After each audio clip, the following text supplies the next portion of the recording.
1999 թվականի հունիսի 29-ին վախճանվեց Գարեգին առաջին ամենայն հայոց կաթողիկոսը։ Մահվանից մի քանի օր առաջ իր շուրջ համախմբվելով Մայրաթոռի հոգևորականներին վեհափառը թղթին հանձնեց իր վերջին պատգամը։ Սիրելի միաբաններ, հոգեկան խորը հուզումով կբաժնվիմ ձեզ մե, կմիանամ Աստծո հարույցյալ Տիրոջս,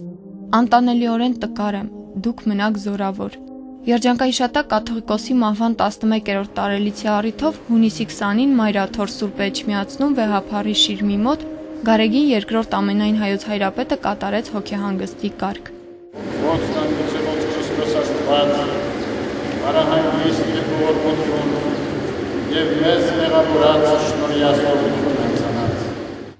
Հիշատակի խոսք ասաց Տեր Արտակ եպիսկոպոս Տիգրանյանը, ով եղել է Գարեգին առաջին ամենայն հայոց կաթողիկոսի գավազանակիրը։ Նրա և նմանների գոյությունը պատիվ է բերում մեզ, որովհետև բարին ու ազնիվը մեծ արժեք է, որովհետև բարին ու ազնիվը հազվագյուտ է մեզանում։ 131-րդ ամենայն հայոց կաթողիկոսը Սուրբ Գրիգոր Լուսավորչի հայրապետական աթոռի ժառանգորդը եղավ 1995-ից 99 թվականներին։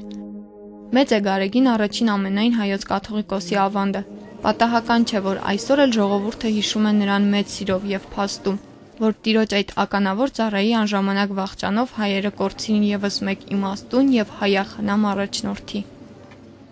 Մեր ամենից կենսական, անհրաժեշտ, անհետաձգելիորեն կարևոր գործը այսօր մարդու, առողջ մարդու պատրաստության գործն է։